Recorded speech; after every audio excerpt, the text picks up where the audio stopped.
Hey everybody, welcome back to Inside the Stash Report from the Stash Project. It is the 9th of April, 2018. A little show for you this week. Just a few straggling kits that have come in from the beginning of April, a couple of late March things that didn't quite make it out in time. No kit announcements at this point. It's too early in the month.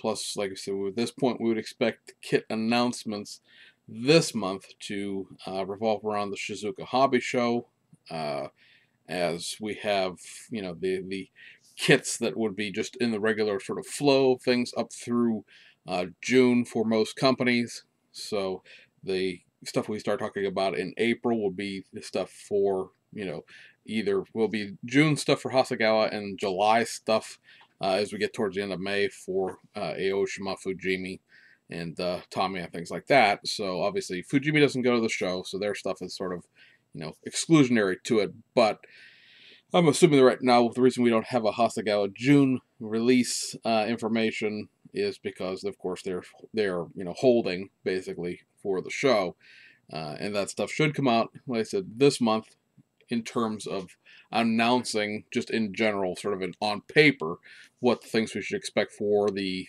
summer and early fall to be in terms of new tools or significantly modified reissues and things like that. So again, nothing to really speak of in terms of new stuff.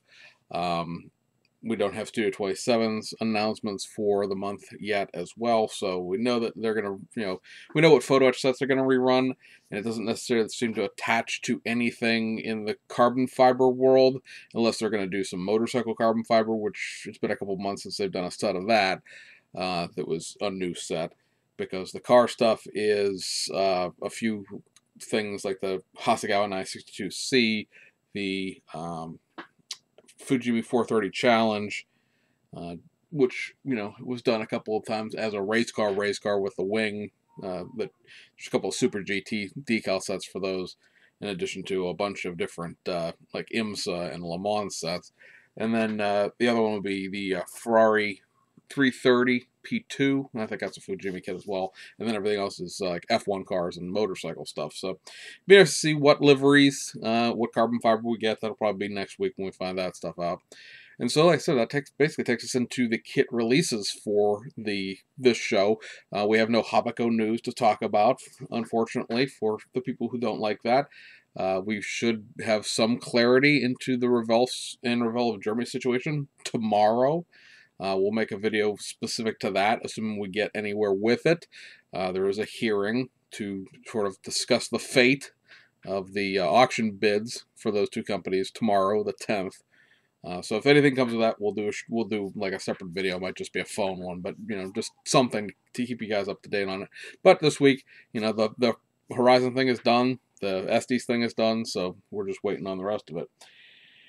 And then yeah, I guess that's pretty much it as of this moment. So first up on the release side of things, we've got one of the two Revell kits that were slated for March, and that is a reissue of the, I'm going to use air quotes there, 1994 Chevy Impala SS. Now, anybody who knows these cars beyond a casual glance knows that, and this is what threw me when I was talking about this originally a couple weeks ago, is the fact that this car on the box, both the real picture and the the model, has the curved C-pillar glass, and the car only came with that C-pillar glass that way in 1995 and 1996.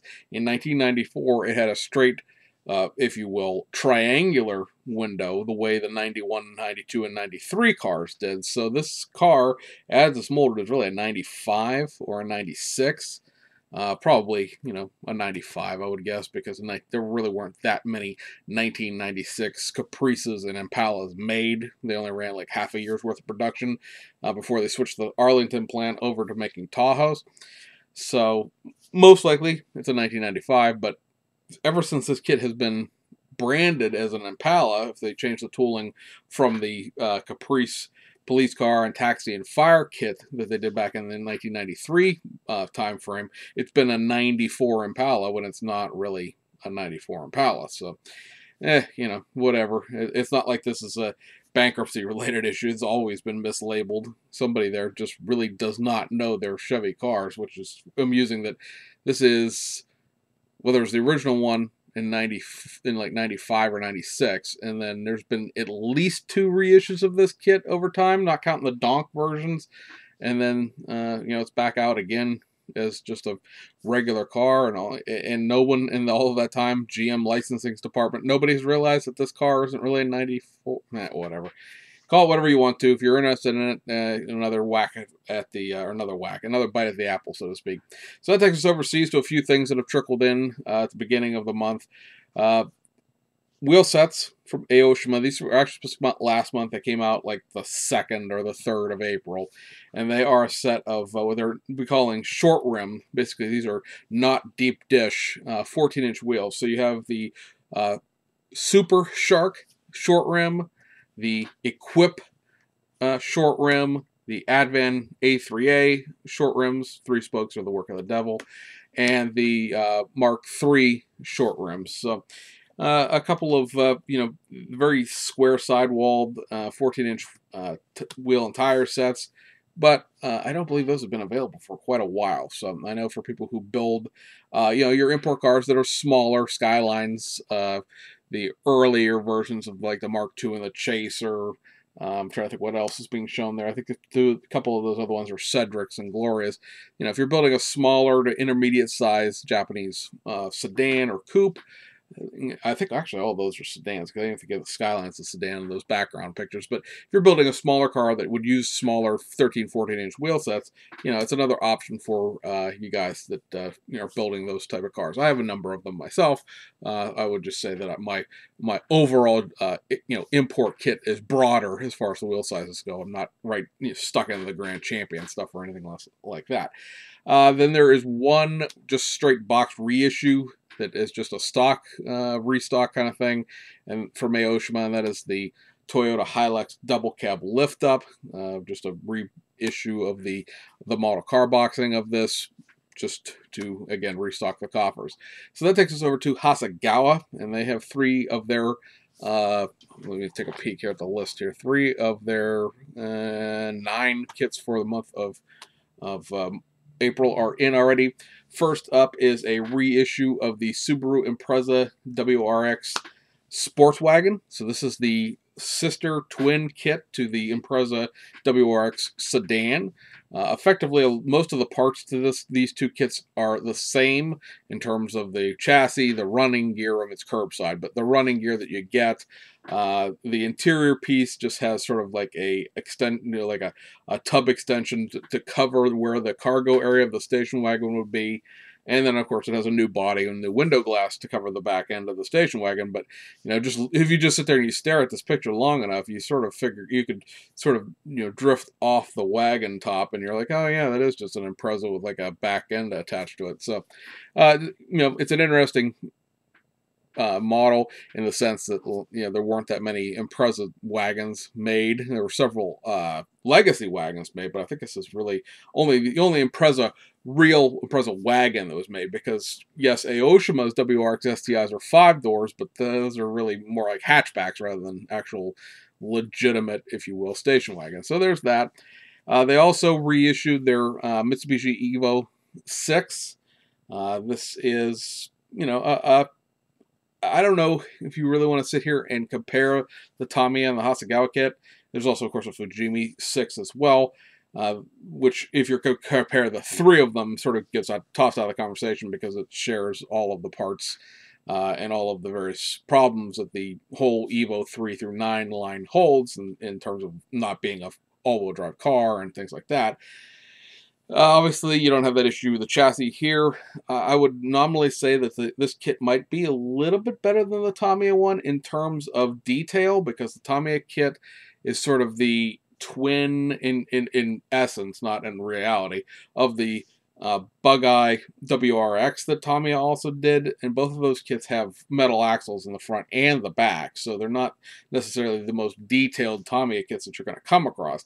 This one nominally has more detail because it has a regular suspension underneath of it, in the sense of a curbside, of course. But you know, Hasegawa's kits are always just maybe a smidge under scale, more like 1/25th scale in certain cases. I'm not sure if this one is or not. The only Hasegawa Lancer I personally own is the 4, I believe. I'm looking at my shelf here. Yes, the 4. So you know, it's I think the Tommy S6 is still in regular production. I think it is. So I mean, this one hasn't been available in about 5 or 6 years. I think that's the last time it's got reissued. So you know, just another option for that. And then the one cool release, as far as I was concerned, because it just, you know, plugs a hole in my collection, and it's just fun to see these kits getting reissued. All of them is the Object T Landmark liveried Toyota Corolla AE 101 Japanese touring car, Japanese touring championship car. This is a really unique kit in its livery. It's red, it's green, it's orange, it's got these spots all over it, it's blue in the front. You legitimately, only thing you do with this kit in terms of painting it is white. There's a small piece that makes up the bottom of the front air dam that you're told to paint. I believe it's bright blue. It is an offsetting color. Even in the illustration, it's an offsetting color than the actual livery blue. And then every single other thing about this model kit is a decal. The decal sheet in this has to be at least the size of the box, because there are 2 or 3 pieces that make up the whole front end that are the blue pieces, and then there is a large red piece that makes the front corner of the hood. The side decals are one giant piece with the whole green and all of that weird sort of jelly bean camo, if you will. That's all one piece. The roof is one great big piece. It's, you know, if the decals fit and they're not a complete and total you know, pain in the Tokus to apply, it'll be a very, very cool you know, livery. I don't know I've ever seen one of these built beyond the Hasegawa, like, hey, here's our model kit type of thing. So it'd be very interesting to see if anybody you know, builds up one of these. I mean, you get the driver's side mirrors white, the passenger side mirrors red. It's like, it's just a complete and total wild paint scheme. So it was interesting they chose this one to replicate in the first place, being it wasn't a particularly successful car, but be that as it may, it's cool to have this back. This will be the 3rd of what I believe are 5 of these Corollas that they did. So keep them coming. Keep them coming. I'll keep buying them. And that covers this week. So told you it would be a relatively short and painless experience for everybody. Welcome to all the new subscribers, as always, and we'll see you guys on the other side.